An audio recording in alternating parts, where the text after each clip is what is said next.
I once went hiking with this guy. He then showed me a body. It all started when I was at my childhood friend's apartment for what was supposed to be a fun little movie night.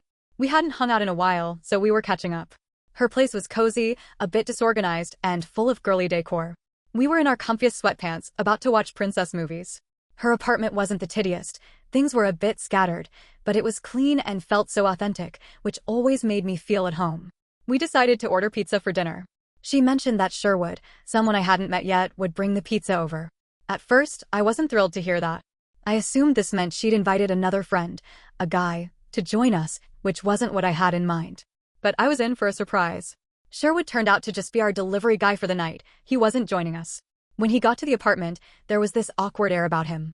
He was visibly nervous, fumbling a bit with the pizza boxes and avoiding eye contact. My friend introduced us quickly, and it was clear from her overly thankful demeanor that Sherwood did more for her than just deliver dinner. After handing us the pizza, there was a brief moment of forced small talk. My friend was super nice to him despite his awkwardness. He wasn't much of a conversationalist and seemed really out of place. Then, Sherwood asked for my number. I felt put on the spot since our mutual friend was sitting right there, so I just gave it to him. We chatted for maybe 5 minutes before my friend gave him a cue to leave, saying something like, "Thanks so much for dropping this off." He seemed to get the hint. We both hugged him, and my friend added, "Drive safe," which was another gentle nudge for him to go. When I asked my friend what that was all about, she explained that Sherwood was essentially her unpaid personal assistant. He did her grocery shopping, picked up food, and handled all sorts of errands. I think Sherwood was just a really lonely guy, desperate for interaction, especially female interaction.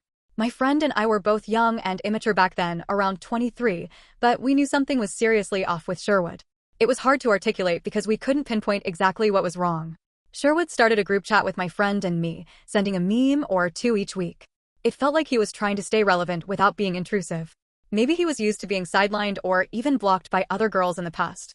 It felt like he wanted me to remember him while also trying carefully not to give me a reason to block him. I can't speak for him, but that's just what it felt like. Sherwood also kept offering help with errands. The first time, I politely declined, saying, "Thanks for asking, but no." He asked every weekend after that. Eventually, I made the mistake of accepting his help, even though I knew better. I had recently found a great deal on a washing machine through Craigslist, but I had no idea how to pick it up or install it. When I mentioned it in the chat, Sherwood eagerly volunteered to take care of everything. He handled the pickup and installation like a pro, saving me so much hassle. I tried to pay him for his efforts to show my appreciation, but he wouldn't accept any money. After I insisted, he suggested I could repay him by joining him for a hike. I felt uneasy about this. It seemed a bit too personal and almost like it could be mistaken for a date. But Sherwood framed it as a simple, friendly outing, like a fair transaction to balance the favor. I agreed to the hike, rationalizing it as a fair trade for his help with the washing machine. I also thought it might be nice to give him some companionship, especially since I doubted he had many friends. Still, part of me was uneasy about spending time with him in such an isolated setting. On the day of the hike, Sherwood chose a nearby trail I had been to before. It was beautiful. As we walked, he chatted about everyday topics like work, the weather, and his hobbies. Everything seemed normal until he suggested we go off the main path to see something special he wanted to share, which was odd. We reached a secluded spot, and there, unbelievably, was a dead body. My heart pounded as Sherwood stood there, eerily calm and nonchalant.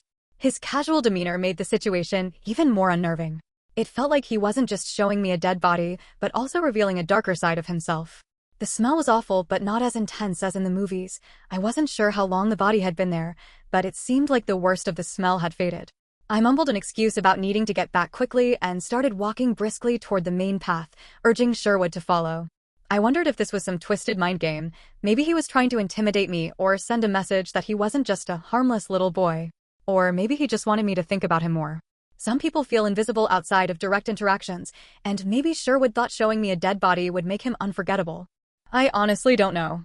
On the surface, he seemed oblivious to how wildly inappropriate this was. As we walked back together, I was in full fight or flight mode, instinctively looking around for other hikers or rangers, anyone who could make me feel safe. When I spotted someone else on the trail, I called out, not to expose Sherwood, but to ask for directions back to the parking area. I wanted to ensure we wouldn't be alone. I even asked the man if he could walk us back, and I wasn't taking no for an answer. Eventually, he agreed. Having that man with us grounded me in reality and safety. When we got to the parking area, I called my friend, told her I was with Sherwood, and said we'd be back at her place in 20 minutes. Sherwood agreed to drop me off, which reassured me that if anything happened, it would be on record that he was the last person with me.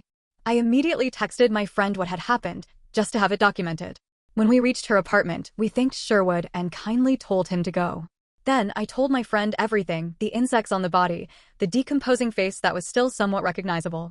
Her reaction was pure horror, not just about the dead body, but about how casually Sherwood had treated the entire situation. She admitted she had always sensed something was off about him, though she'd never imagined anything like this. We agreed to phase Sherwood out of our lives. She admitted she had become too reliant on him to just cut him off cold turkey, so we came up with a gradual plan. We would limit our interactions to times when others were present and slowly reduce our responses to his texts. I would never ask for his help again, and my friend would ask for less and less. Sherwood continued texting on weekends, offering to run errands or asking if we needed anything. My friend would reply with, "I'm trying to work on being more independent, but you've really been such a help."